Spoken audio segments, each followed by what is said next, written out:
Yo, bro. Personal. Cause the devil is a lie. Hey. I'm telling you the truth. Hey.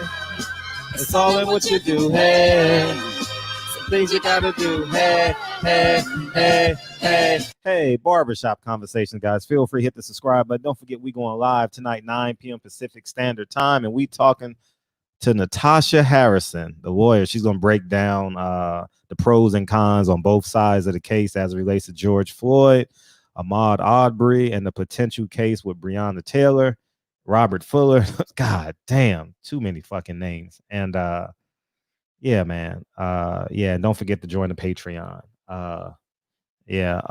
So I just got to finish watching Brian Custard's interview with Terrence Crawford. I literally just got done 5 minutes ago, and they said a lot of things, but Terrence Crawford picks Tyson Fury to win the third fight over Deontay Wilder, and he said in the second fight that he had the edge, going into the fight, and he has a right to his opinion, and lo and behold. But I want to explain something to like the bigger picture. Now I know we can see it in America and as it relates to everything else, but Terrence Crawford, and he also said, Terrence Crawford also said Tyson Fury is the most electric guy to watch in boxing, most favorite guy to box. I'm not sure the adjective they use that Brian Custard used to ask the question. And I'm going to start by saying this. Every time people ask me who won the Sergey Kovalev Andre Ward fight, I say Andre Ward won. I don't care how I feel about Andre Ward. I don't care about that. And the reason why I say that to you, Terrence Crawford, is because you got to see the bigger picture. Now, you said in the interview, without so many words and read between the lines, and something that I told you guys a month and a half ago. Don't forget, Barbershop Conversations told you guys this. Then I interviewed Bob Arum, and then Terrence Crawford just released this in the Brian Custard interview that he was told to take a pay cut. And he said he doesn't want to take a pay cut. Now, with that being said, they're holding out Tyson Fury for the second biggest fight because they believe that they have a pot of gold at the end of that rainbow.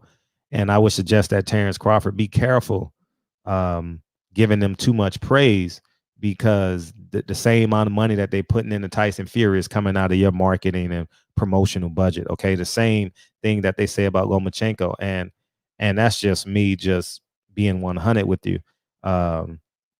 Moving forward, I suggested that I'm not even gonna get into that because you're gonna call me a hater, but I told you guys in 10 years you're gonna be like, damn, I should have listened to Fred. And I'm gonna tell you this about taking advantage of the opportunity while the kettle is hot.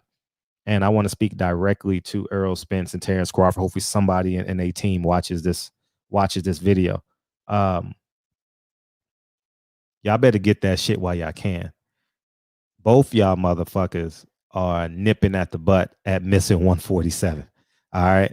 Both y'all niggas. And the climate that we're in with the world today, anything can offset this shit. If a white man goes and shoot up a church again in this climate, America will never be the same. If police officers continue to kill unarmed black men, you're never getting in the ring again. So I'm talking about with the money. We got over 40 million people on unemployment. That pot of gold is gone. Okay, the sooner the better. Okay. Obviously, Manny Pacquiao is the pot of gold for both of y'all, and that fight would have to be somewhere out of the country if you want people to attend the fight. But I just want y'all to get y'all money, and so y'all can create that generational wealth. But get that fight as soon as you can, even if it causes for a 2-month promotion, 1 month promotion, 90 days like Deontay Wilder did with Tyson Fury. Just get the shit done, please. I don't want you guys to miss out on that money, because 154 is a whole nother topic. All right, you got motherfuckers waiting like Daniel and the Lions, then like a lion in the Lions, then just ready to roar. You know what I'm saying? So be cognizant of that. Your pot of gold and your legacy money is right there. And if Errol Spence win, he obviously gets Canelo later on down the line, and or even Terrence Crawford can get Canelo. You know what I mean? If boxing is what you projecting it to come back to, but I don't see boxing getting back to for at least a year. You know what I mean? So I'm talking about at the magnitude, at least where you can project a sold out crowd, and this, just don't miss the boat. You understand? A lot has happened in the last year.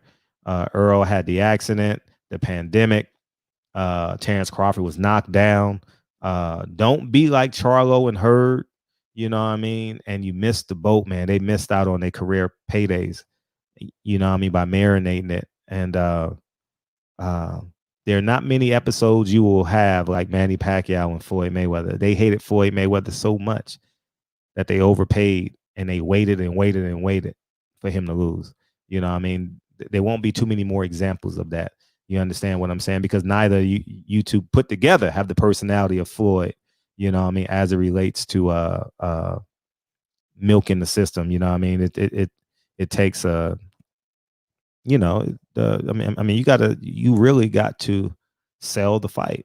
You understand what I'm saying? And you guys are more laid back and more like straightforward, you know what I mean, and don't really like um let people like publicly talk about your life publicly as it relates on social media, and being consistent with that. I just want y'all to get that money. All right. I just urge and pray that y'all can get that money. And I'm gonna use me as the example for you guys.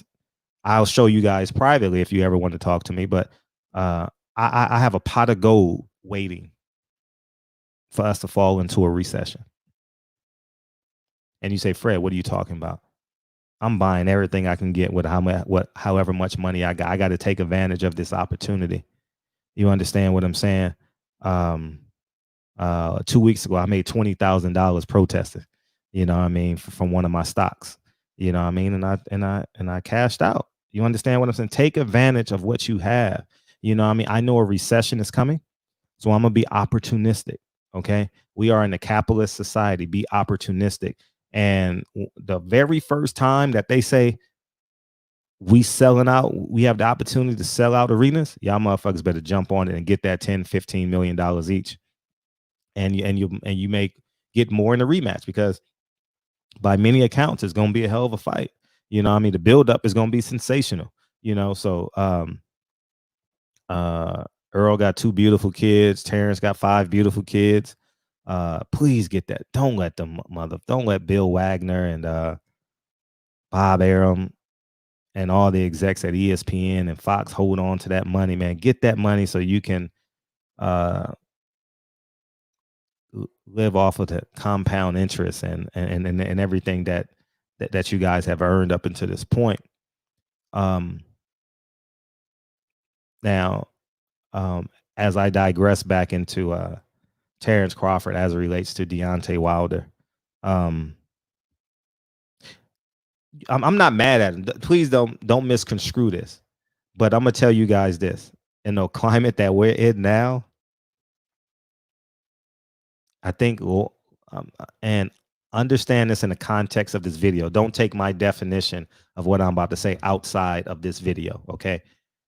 The loyalty to your culture supersedes your honesty at this point, because you got Bob Arum telling you to take a pay cut. You got Bob Arum investing all of the capital, as you saw the promotion for the ESPN, and you saw Lomachenko, how he fought hard to get Lomachenko back into the country, and he's telling you to take a pay cut. You got to see the big picture. You understand what I'm saying? And the writing is on the wall. And I told you, Terrence, that this day was coming. I told you 2 years ago that this day was coming, and y'all called me a hater. Fred, you don't know shit. You just hating on Terrence Crawford. No, I know money. I know bottom lines.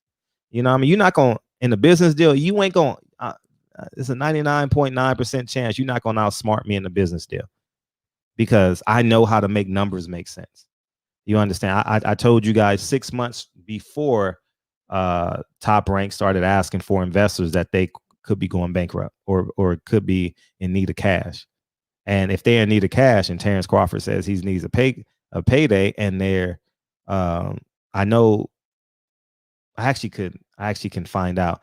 Well, it'll be in the commission's report what Shakur Stevenson made, not for being personal reasons, but so you can see how the purchases have been downgraded quite a bit. So get y'all money while you can, man. The same thing I would say to Deontay Wilder, man. The very first opportunity you have to fight in a full stadium where you can promote that fight and get it, you better get it. You understand what I'm saying? With respects to what's going on uh, in the country. You know what I mean? If you deem it as a distraction, deem it as a distraction. You know what I mean? That's a personal decision that you have to make on an individual level. You understand what I'm saying? If you follow me on Instagram or anywhere, you know how I feel about the situation. I'm all in on this. You understand what I'm saying? But as the world turns, so do this. So I don't mind putting boxing on the shelf for a year. Don't mind at all. You understand? Or 2 years, however long it takes, because I think it's just very, very important that we all come together, like I suggested that Terrence root for Deontay Wilder, because at the end of the day, Tyson Fury's gonna go on with his millions and go back to Ireland and the UK, and Deontay Wilder is gonna be right down that freeway from you, and y'all gonna be brothers after boxing. So be cognizant of that, of the big picture. You know what I mean? I'll never say that Sergey Kovalev beat Andre Ward in the first fight. I'll never say Floyd lost to Castillo or whoever it was. I mean, I would never say it. Even if I believe it or not, I'll never utter it publicly to anybody. It's just how I feel. You understand? And so that's it, man. I just at the end of the day, I want all y'all to get y'all money and get this generational wealth. You guys been fighting since you were 8 years old, 10 years old. You deserve it. And that's just personally what I believe, man. And in the climate that we're in, I hope that you're doing your due diligence in your community, standing up for what's right, leading the charge, using your social media accounts. I'm talking to Errol, Terrence, and D, and everyone else, and Charlos, and everyone else who can hear my voice. I think what we're doing right here is something that this modern day America has never seen before. And I think we have a chance to do something that could change the climate of the world. And it's going to take all of us. You know what I mean? And we're going to fight tooth and nail to the end. So anyhow, man, Barbershop Conversations. Don't forget, we go live tonight, 9 p.m. Pacific Standard Time. We have Natasha Harrison, a lawyer out of Florida, excuse me. And she's going to break down the case from a legal standpoint, the pros and cons, the good, bad, the ugly. How can the cops get off? How can they nail them? And break down the potential strategies for the upcoming cases in George Floyd and Ahmaud Arbery. And we pray for Breonna Taylor coming soon. So Barbershop Conversations, Terrence Crawford, Errol Spence, Deontay Wilder. Get your motherfucking money while you can. And I think it's very, very important that when you seize the opportunity, you better get it. And I hope that you guys are using your voice to continue to fight for the culture. Barbershop Conversations, man. Feel free to hit the subscribe button. And I'll talk to you guys soon. Peace.